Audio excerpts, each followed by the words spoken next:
ऐसे ही उनके भाई गौतम स्वामी के इंद्रभूति, अग्निभूति, वायुभूति, तीनों भाई।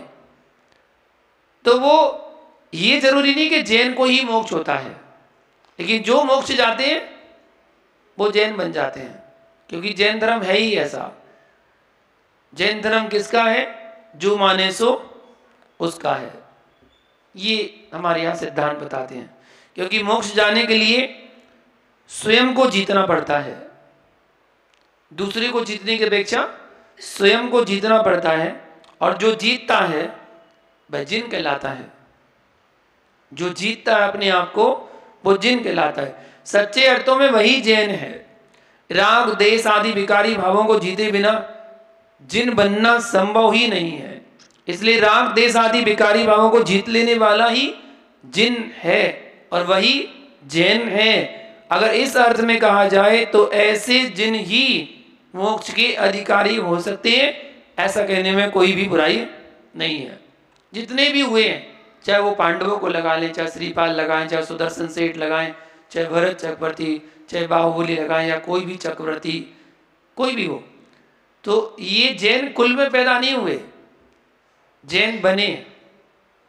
अर्थात जिन अपनी इंद्रियों को जीत लिया, अपने मन को बस में कर लिया, मुनि बन गए और फिर उन्होंने साधना की तो वो मोक्ष को प्राप्त हो गए, तो वो जिनेंद्र भगवान बन गए। केवल ज्ञान हो गया तो जिनेंद्र भगवान बन गए, और मोक्ष हो गया तो सिद्ध भगवान बन गए। ऐसे बनते हैं। आज सब कुछ हुए भी मनुष्य के चित्त में तनाव है। सब कुछ होता हुआ भी, सब कुछ है उसके पास, फिर भी मनुष्य के मन में तनाव है, अवसाद है, हताशा है, दुराशा है और कुंठा है। क्यों है? घर में सब कुछ है, फिर भी मन में टेंशन भरी पड़ी है। ऐसा क्यों? यह एक बड़ा अहम प्रश्न है। और ये बात सही है कि आज मनुष्य के पास सब कुछ है, लेकिन सब कुछ होने के बाद भी उसके पास कुछ नहीं है। सब कुछ होने के पास भी उसके पास कुछ नहीं है। मनुष्य बाहर से जितना समर्थ हो रहा है, भीतर से उतना ही शक्तिहीन और कमजोर होता जा रहा है। उसकी बाह्य शक्तियां विस्तीर्ण हो रही हैं, पर वह स्वयं शक्तिहीन होता जा रहा है। यह एक बड़ी बड़ी विडंबना है। इनके पीछे कई प्रकार के कारण हैं। मनुष्य तनावग्रस्त होता है। व्यक्ति अपने व्यापार को फैलाता जाता है, बढ़ाता जा रहा, बढ़ाता जा रहा, बढ़ाता जा रहा। सक्षम नहीं है, इतनी कैपेसिटी से ज़्यादा वो काम करता है, तो फिर वो परेशानी में आ जाता है, क्योंकि संभाल नहीं पाता है, और संभाल नहीं पाता है तो डिप्रेशन में आ जाता है। तो जितना कमाना था वो और धरा रह जाता है। इसलिए ज़्यादा के चक्कर में जो मिल रहा है उससे भी हाथ धो बैठता है। तो जो मिला है, जो है, जो प्राप्त है, वो पर्याप्त है। इस अगर सूत्र को अपना लिया जाए तो डिप्रेशन में नहीं आएगा। इसलिए डिप्रेशन में आने के पहले ही समझा दो और संभाल लो कि ज़्यादा ज़रूरत नहीं है फैलाने की, जो है सो उतना ठीक है। संतुष्ट रहना चाहिए, खुश रहो। जितना मिला, जो मिला, खुश रहना चाहिए। ज़्यादा के चक्कर में जो है वो और हाथ धो बैठे, क्या फायदा। बहुत तनावग्रस्त हो गया है मनुष्य। विपरीत परिस्थितियों के कारण, परिस्थितियां ऐसी बन जाती हैं, उसके कारण मनुष्य तनावग्रस्त होता है। भय के कारण मानव तनावग्रस्त होता है, अहम के कारण तनावग्रस्त होता है, और प्रतिक्रियाओं के कारण तनावग्रस्त होता है। इन्हीं चिंता, अवसाद, हताशा, दुराशा, घंटा जैसी स्थितियों के कारण उसके जीवन में जो माधुर और समरसता होनी चाहिए, वो सब क्षय को प्राप्त हो जाती है, क्षण हो जाता है। पूर्ण क्षण मतलब सब समाप्त हो जाता है, विनष्ट हो जाते हैं। इनसे बचा जा सकता है यदि आदमी के पास सही दृष्टिकोण हो। जैसे जब कभी भी आपके सामने विपरीत परिस्थिति आती है तो आपके चित्त में एक अतिरिक्त तनाव उत्पन्न हो जाता है।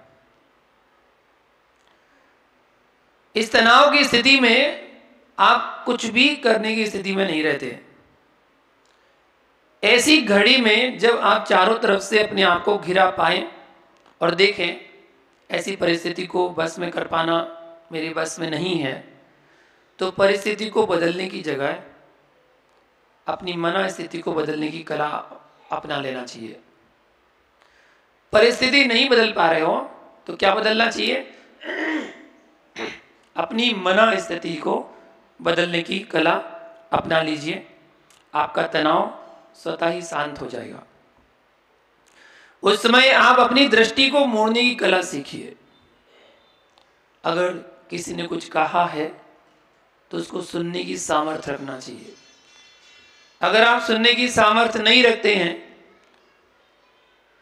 आप कुछ कह भी नहीं सकते हैं, आप कुछ बोल भी नहीं सकते हैं, तो तनाव में आने की आवश्यकता, टेंशन में आने की अपेक्षा अपनी मना स्थिति को परिवर्तित करने की आवश्यकता है।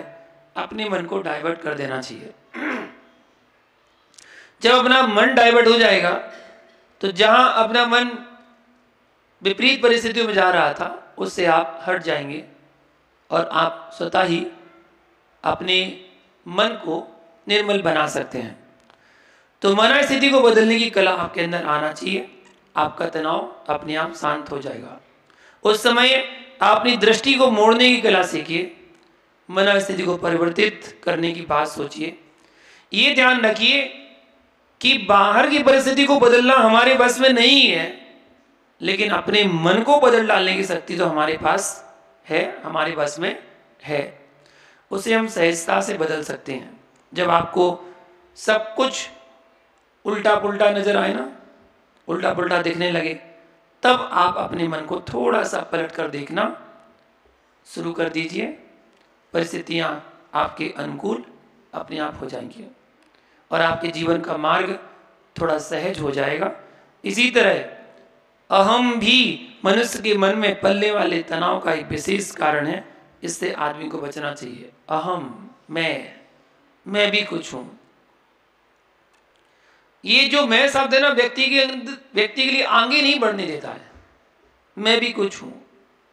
जब मैं लगता है ना मैं भी कुछ हूं और उसके मुताबिक कोई काम ना हो, मीटिंग पहले हो जाने दो, अगर उसके मुताबिक कोई काम ना हो तो उसको एक अंदर से एक कुंठा होती है, अंदर से ठेस पहुंचती है कि मेरे मुताबिक काम नहीं हुआ, मैंने कहा था ऐसा होना चाहिए और नहीं हुआ। तो जो मैं शब्द है ना, वो भी खतरनाक है। ये मैं शब्द भी जीवन में नहीं होना चाहिए। अगर मैं अहम है, अहम मतलब मैं हूं, वो भी एक तनाव का टेंशन का कारण बन जाता है। उससे भी बचना चाहिए।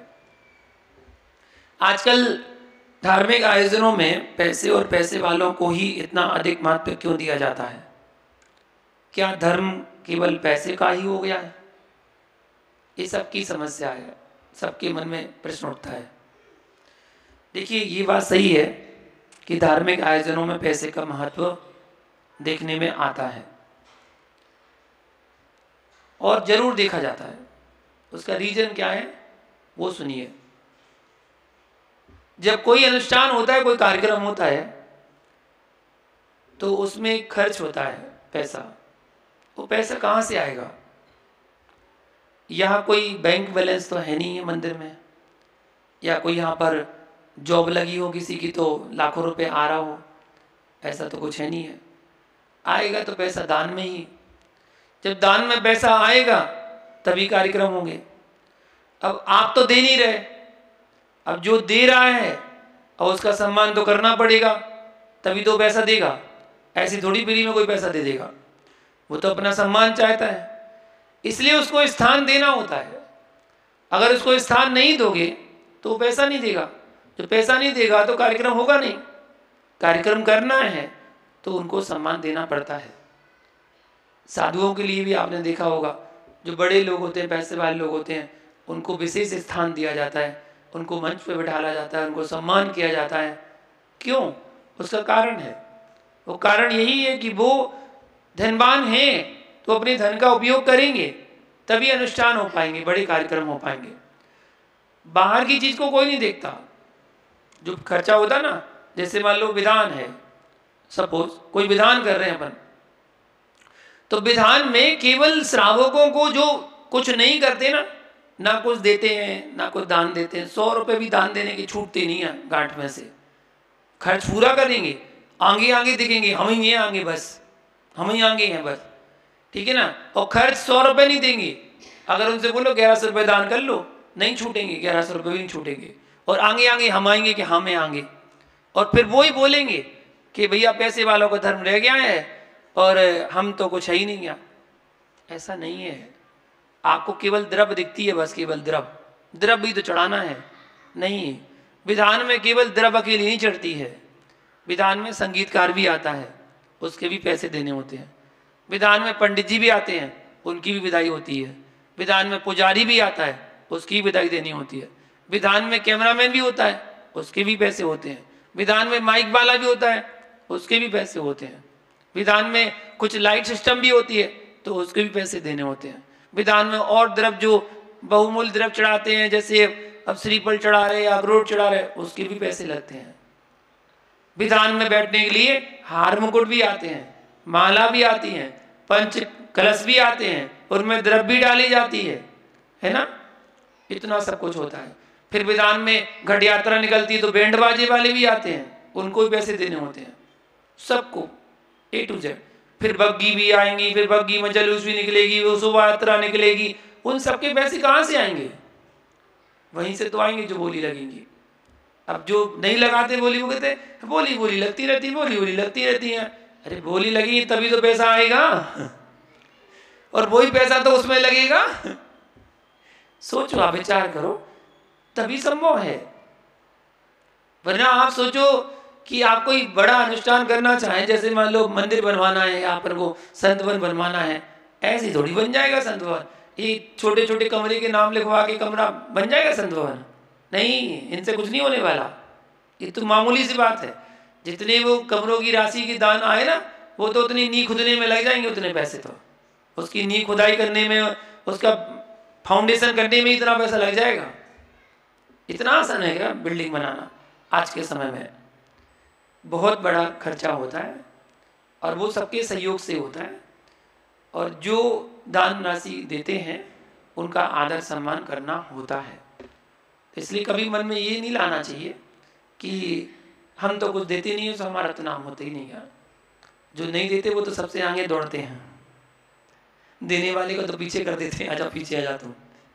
मैं अक्सर देखता हूँ, अक्सर मंदिर में क्या होता है, शांतिधारा की जब बोली लगती है ना, अभी देखता हूँ मैं, शांतिधारा की बोली जब होती तो बोली जिसने ली ना, उसको तो बस 1 मिनट पकड़ाया कलश तो छुड़ा लिया उससे, उसको पीछे कर देते, चलो पीछे जाओ। भाई बोली उसने ली है तो उसको ही आगे कर दो भाई, कम से कम उससे शांतिधारा करवा लो। लेकिन नहीं, उसको पीछे कर देंगे, और बाकी जिनने बोली मोली कुछ नहीं ली है वो कलश पकड़ के खड़े हो जाएंगे। ऐसा नहीं करना चाहिए। जिसने अपने धन का उपयोग किया है, जो राशि दे रहा है, तो पहले उसको स्थान देना चाहिए कि भैया आप करिए। उसके बाद जब आप खुद थक जाएंगे तो अपने आप ही देंगे। भाई थक जाएंगे, बड़ी शांतिधारा होनी तो अपने आप थक जाएंगे, तो अपने आप कहेंगे भैया आ जाओ, तो अपने आप बुलाएंगे। तो आदर सम्मान से जाओ तो अच्छा लगेगा। उसके मन में कोई ठेस नहीं पहुंचना चाहिए, बताओ हमने बोली ली, हमारा तो स्थान ही नहीं है, हमें तो पीछे कर दिया। इसलिए कोई भी काम हो, मैं तो कहता हूँ आप कहीं भी आहार में जाते हैं, मैंने आहार में जाने के लिए आपको सिखाया ना, आदर सम्मान से जाओ। आप जब चौकी में जाओ तो एक बार पूछने में कोई बुराई नहीं है। आप छोटे थोड़ी हो जाओगे। आप आहार देने जा रहे हैं किसी के यहाँ, आप पूछ लो हम आपकी चौकी में आहार देने आ जाए, बस इतना पूछ लो, आराम से जाओ, कोई बात नहीं, चले जाओ। उसके बाद भी खड़े हो जाओ आराम से, हमला मत बोलो चौकी में, वरना हमला बोल दो, बस उन्होंने तो कह दिया आ जाओ तो हमला बोल दो। नहीं, ये उठाया वो उठाया, ये दिया वो दिया, नहीं, खड़े हो जाओ। चौकी वाला आपको खुद सम्मान पूर्वक बुलाएगा, भैया आप आगे आओ ना, आप दो ना, आप जानते हैं आप कराते हैं, आइए ना, सम्मान से। तो सम्मान दोगे तो सम्मान मिलेगा। आप उसको सम्मान दो, आपको सम्मान मिलेगा। इसलिए चौकी में भी बिल्कुल शालीनता पूर्वक आपस में एक दूसरे को संवाद करना चाहिए। ऐसे शब्दों का प्रयोग नहीं करना चाहिए जिससे सामने वाले को चुभ जाए, सामने वाले को ठेस पहुंचे। वैसे तो ठेस नहीं पहुंचना चाहिए, क्योंकि वो धार्मिक कार्य है और धार्मिक कार्य में अगर कुछ बात हो भी जाती है तो उसको हंसी में निकाल देना चाहिए। तो हर काम आदर सम्मान के साथ करना चाहिए। और धार्मिक आयोजनों में पैसे का महत्व जो देखा गया है उसके लिए बताया कि इस बात को देख करके ऐसी धारणा बनाना कि धर्म केवल पैसे वालों के लिए है, ये गलत है।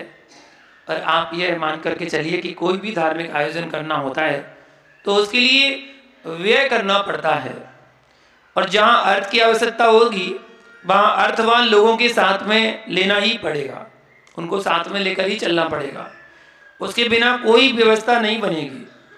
पंचकल्याणक होता है ना, एक पंचकल्याणक 15-15 लाख का तो टेंट बनता है अकेला, 10 लाख 15 लाख का तो टेंट अकेला बनता है। टेंट वाला ले जाता है इतना। तो अब वो टेंट के पैसा कौन देगा? कोई नहीं देगा। टेंट बनवाने के लिए कोई पैसा नहीं देगा, सौदर मित्र बनने के लिए पैसा देगा कोई, है ना। कुबेर बनने के लिए, नायक बनने के लिए तो पैसे देंगे, अब तुमको टेंट बनाने के लिए पैसे तो कोई नहीं दे रहा, है ना। इसके लिए कोई नहीं देता है पैसा। अब मंदिर की दीवार खड़ी करने के लिए कोई पैसा नहीं देता, मूर्ति देने के लिए सब पैसे देते हैं, समझ रहे। मंदिर का फर्श बनवाने के लिए कोई पैसा नहीं देता, आप वेदी बनवाने के लिए पैसा सब दे देंगे, आप शिखर का कलशारोहण कराने के लिए पैसे दे देंगे। मंदिर के अंदर जो व्यवस्था के लिए बाथरूम बनाई जा रही ना, उसके लिए कोई पैसा नहीं देता। कि जो श्रावकों को नहाने के लिए, धोती बट्टा चेंज करने के लिए रूम बनाया जा रहा है, उसको कोई पैसा नहीं देगा, कोई व्यक्ति पैसा नहीं देता। जो मंदिर में व्यवस्था में शौचालय आदि बनाए जाते हैं उसको कोई पैसा नहीं देता है, लेकिन पैसा आपका ही जाता है उसमें। तो व्यवस्था है, व्यवस्था बनाने के लिए जरूरत पड़ती है। लेकिन इस भूल में मत रहिए कि धर्म केवल पैसे वालों के लिए होता है। धर्म अलग चीज है और धार्मिक आयोजन अलग चीज है। धार्मिक आयोजनों में पैसे की जरूरत होती है, धर्म में पैसे की कोई सीधी भूमिका नहीं है। इसलिए आप ये धारणा मत बनाइए कि धर्म केवल पैसे वालों का है। आयोजन होते हैं और धर्म हमारे भीतर की एक परिणति है। आपके धर्म में कहीं से पैसा बाधक नहीं बनता, कहीं से भी पैसा आड़े नहीं आता। आपको धर्म करना है, कीजिए। आप नमोकार मंत्र जपिए ना, एक पैसा भी नहीं लगेगा। नमोकार मंत्र जपिए। नमोकार मंत्र जपने में कौन सा पैसा लगता है? भगवान का नाम लीजिए, इसमें कौन सा पैसा लगता है? सात्विक प्रवृत्तियां अपनाइए, इसमें कोई पैसा नहीं लगेगा। इसमें पैसा आपको कहां बाधक बन रहा है? इसलिए ये धारणा कि धर्म केवल पैसे वालों के हाथ का चीज है, ये भ्रम है। यह एक व्यवस्था है जिसमें उनको स्थान देना पड़ता है, उनको महत्व मिलता है। वे धार्मिक आयोजनों के अंतर्गत हैं, पर कोई जरूरी नहीं है कि धार्मिक आयोजन में शरीक होने वाला व्यक्ति धर्म करता ही है। जो उसमें शामिल हो धर्म करता ही है, जरूरी नहीं है। और ये भी कोई जरूरी नहीं है कि धार्मिक आयोजनों में ना शामिल होने वाला व्यक्ति जो परिस्थिति बस शामिल नहीं हो पाता है वह धर्म नहीं करता, ये भी जरूरी नहीं है। वह घर बैठे ही बहुत बड़ा धर्म कर सकता है।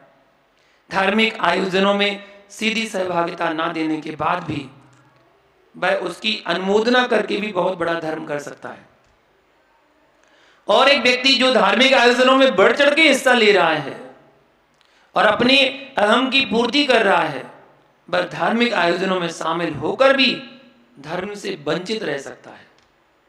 इसलिए ये बात अपने दिमाग से निकाल देना चाहिए कि धर्म के क्षेत्र में धन कहीं से भी बाधक नहीं है। धर्म तो हमारी चित्त की परिणति है, उसको अपनाएं।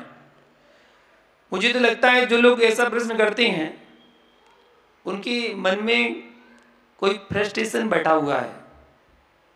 वे चाहते हैं समाज में भी आगे आऊं, अग्रिम पंक्ति में बैठूं, मुझे ज़्यादा स्थान और ज़्यादा महत्व मिले। इसमें धर्म आराधना और धर्म लाभ की बात नहीं है, ये तो मान सम्मान की बात है, मान सम्मान की चाह है। इसमें धर्म कहाँ है? यहाँ तो ये तो अधर्म है। अगर ऐसी चाह रख रहे हैं तो ये तो अधर्म है। अपने अहम को पोषण करने का प्रश्न है। ऐसे लोग खुद धर्म से दूर हैं। इसलिए यदि आपको सच्चे अर्थ में धर्म से लगाव है और धर्म के प्रति आस्था है, निष्ठा है, तो आप इस रीति से धर्म कीजिए, आराधना कीजिए, आपको सुनिश्चित रूप से लाभ मिलेगा। मन में कोई किसी प्रकार की विकल्प को छोड़कर अपनी भावना को प्रबल बनाकर धर्म करने का प्रयास, पुरुषार्थ करना चाहिए। ठीक, अगला प्रश्न मंच प्रारंभ करते हैं। आज का पहला प्रश्न। खड़ी हो गई दीदी जी। हाँ, तो पहला क्वेश्चन आपको बताना है, इसी में से पूछता हूं, सरल सरल सा पूछ लेता हूं। मैं कठिन पूछता ही नहीं हूं, अब सरल पूछने लगा मैं, है ना? नहीं? चलिए बताइए, आचार्यों के मूल गुण कितने होते हैं? कौन कौन से? लो, आचार्यों के मूल गुण कितने होते हैं, कौन कौन से? हाँ जी बताइए, निर्मला जी आप ही बताइए, आप ही का हाथ उठाओ। नमस्ते गुरुदेव। आचार्यों के 36 मूल गुण होते हैं, 10 धर्म, 12 तप, 5 पंचाचार, 3 गुप्ती, 60 आवश्यक। कितने हो गए? 36 हो गए? जल्दी हो गए। ठीक, बिल्कुल सही जवाब। होते हैं 6 आवश्यक होते हैं और 3 गुप्तियां होती हैं। ये 36 मूल गुण आचार्य के होते हैं, लेकिन प्लस 28 भी होते हैं। ये 36 तो प्रचलन में है, जो प्रचलन में लोग बोलते हैं, लेकिन ये भूल जाते हैं लोग कि उनके 28 मूल गुण और होते हैं। ऐसा नहीं है कि वो आचार्य बनने के बाद मुनि के 28 मूल गुण जो थे वो खत्म हो गए, अब केवल 36 पालन करना है, ऐसा नहीं है। 28 वो भी पालन करना है। 5 महाव्रत, 5 समिति, 5 इंद्रिय निरोध, 60 आवश्यक, 7 विशेष गुण, ये भी रहेंगे 28 मूल गुण, और साथ में प्लस 25 मूल गुण और रहेंगे। उपाध्याय परमेष्टि वाले 11 अंग 14 पूर्व के, वो भी मूल गुण रहेंगे, प्लस 36 मूल गुण आचार्य के भी रहेंगे। इतने मूल गुण होंगे आचार्य के। यथार्थ में देखा जाए तो प्रचलन में कहते हैं बस वो 36 है, 36 है। तो क्या 36 हो गया? 5 महाव्रत तो है ही नहीं उनके मूल गुण में, तो उन्हें तो पालन करना ही नहीं है। फिर महाव्रत है नहीं है, समिति है नहीं है, तो ये तो पालन करना ही नहीं है। बताइए, 7 विशेष गुण तो उनके मूल गुण में नहीं है ना? नग्न रहना, एक टाइम खाना, ये तो उनके मूल गुण में है नहीं है भाई। 36 में कहाँ है? हाँ, वो तो पहले से जब मुनि बने थे 28 तो पहले से हैं, तो 28 और प्लस 36 तब बनेंगे आचार्य, से थोड़ी बन जाएंगे। अगला क्वेश्चन, 11 अंग 14 पूर्व, 25 मूल गुण कहलाते हैं। अगला क्वेश्चन आपको बताना है, गुणावा कहां पर है? गुणावा कहां पर है? किस प्रांत में है गुणावा? चलो किस प्रांत में, इतना बता दीजिए, किस प्रांत? नमस्ते गुरुदेव। बिहार में गुणावा। बिहार प्रांत में है, बिल्कुल सही जवाब। कौन सी गुफा में ठहरी थी? सती अंजना एक गुफा में ठहरी थी, गुफा का नाम क्या था? सिंह वाहिनी था या जयवीरा था? मंदगामिनी था या अमितावली था?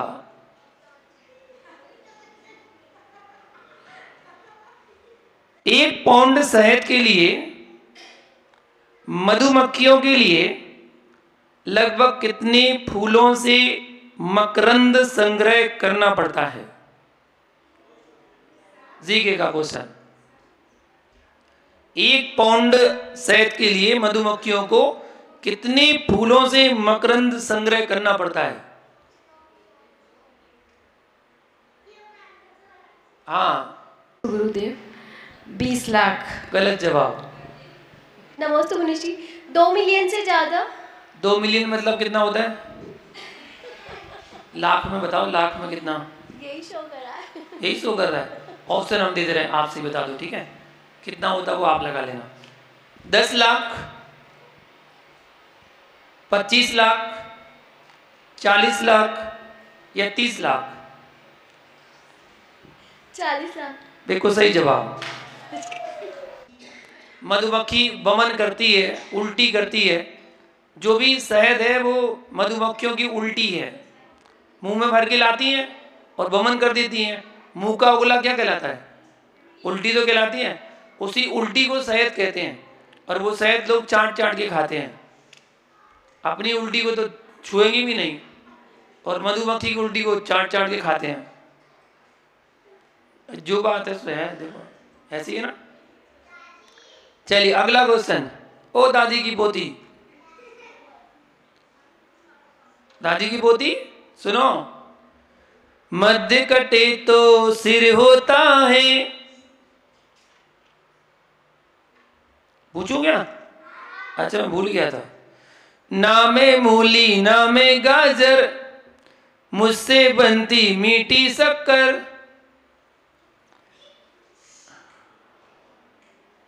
ये तो सबको आती, दूसरी करो। नहीं नहीं नहीं, जो नहीं आती वो पूछेंगे ना। बताइए। आदि कटे तो रज बन जाता। रज मतलब जानते हो ना, धूल धूल। आदि कटे तो रज बन जाता, अंत कटे तो अंधा कहलाता। पूरा पश्चिम जाता आता, नित्य यही क्रम दोहराता। नीचे बैठो, अच्छे से बैठो, बहुत बढ़िया। हाँ बैठी हो, चलो बताओ। वालों से नहीं पूछते। नमस्ते मुनीषी। सूरज कहाँ पर है? रात हो गई, अब तुम्हें सूरज कहाँ से दिख रहा है? आपने क्वेश्चन पूछा था, उसका आंसर दिया। अच्छा क्वेश्चन का आंसर है क्या है? सूरज। क्वेश्चन बता दो, तुम सही कर देंगे तुम्हारा आंसर। क्वेश्चन क्या पूछा हमने? नहीं पता।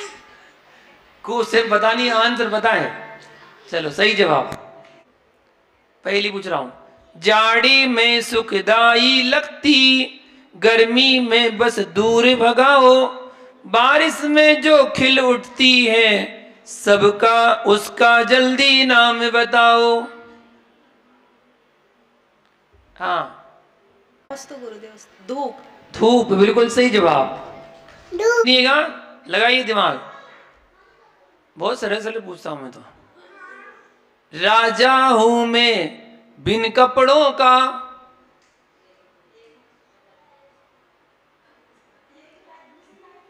दूसरी तो हो जान दो। घूमा करता मस्त कलंदर, जो भी मुझको देखे लेता, डर के मारे कांपे थर थर। हाँ जी नानी जी बताइए। नमोस्तु मुनीषी। शेर। बिल्कुल सही जवाब, वो है शेर। हाँ अगला क्वेश्चन बताइएगा।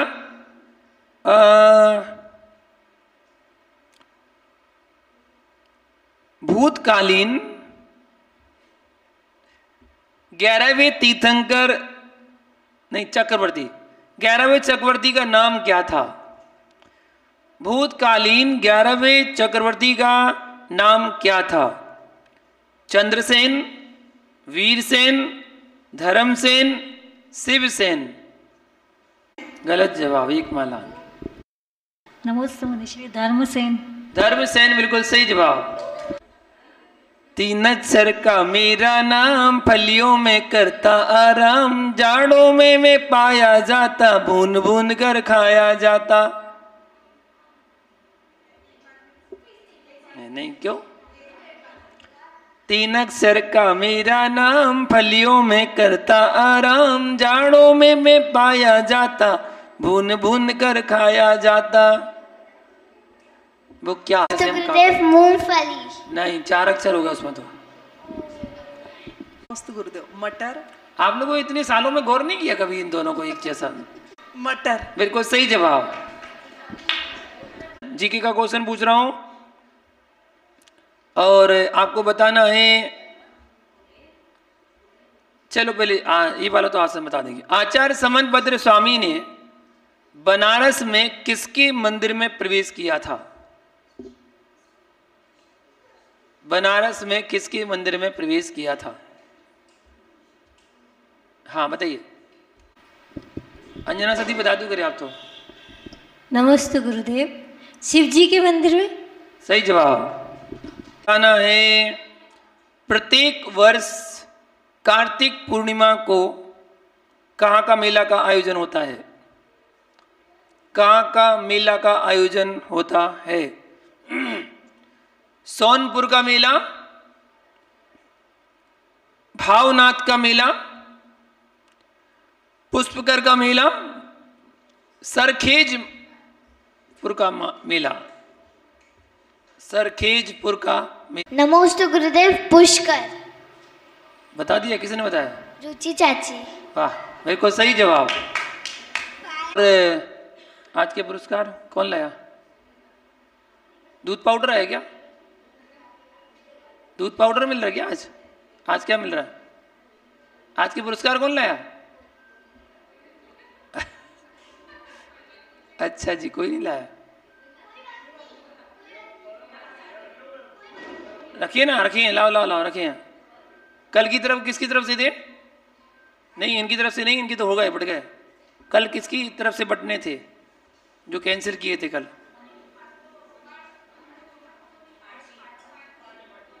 पाटनी ना, ठीक है, पाटनी की तरफ से पुरस्कार बट रहे हैं। बोल रही हो बट गए तुम्हारी तरफ से। तो कल के लिए नियम, कल आपको शांतिनाथ भगवान का स्तुवन पढ़ना है, स्तुति, शांतिनाथ भगवान की स्तुति, शांतिनाथ के स्तोत्र। और खाने पीने में कल का त्याग करेंगे। आज आपने किस चीज़ का त्याग किया था? चने का। तो कल इडली का, इडली खाने का त्याग कल के लिए, ठीक है? सोचा था बनाने के लिए, अब नहीं बनाइए हो। जय बोलो शांतिनाथ भगवान की। हाँ,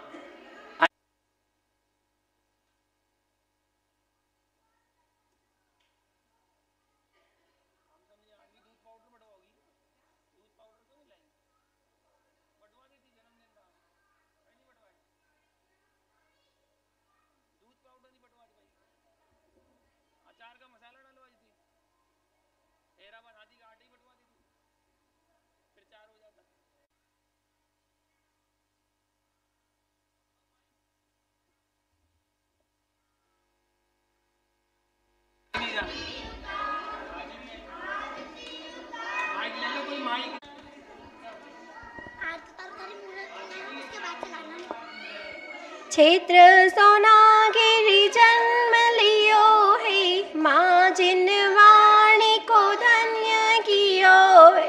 विराग सागर जी के लाल, आज धरी आरती उतारू। विभंजन सागर जी मुनिराज, आज धरी आरती उतारू। ज्ञानी ज्ञानी निरभिमानी, शांति सुधारस के हो दानी। वाणी है सुखकार, आज धरी आरती उतारू। विभंजन सागर जी मुनिराज, आज धरी आरती उतारू। कोमल काया छोड़ी माया, कोमल काया छोड़ी माया। जग का नश्वर सुख ना भाया, छोड़ा सब परिवार, आज धरी आरती उतारू। भंजन सागर जी मुनिराज, आज धरी आरती उतारू। मोक्ष वधू तुमको अति प्यारी, गुरु महिमा तुमसे जग जानी। करो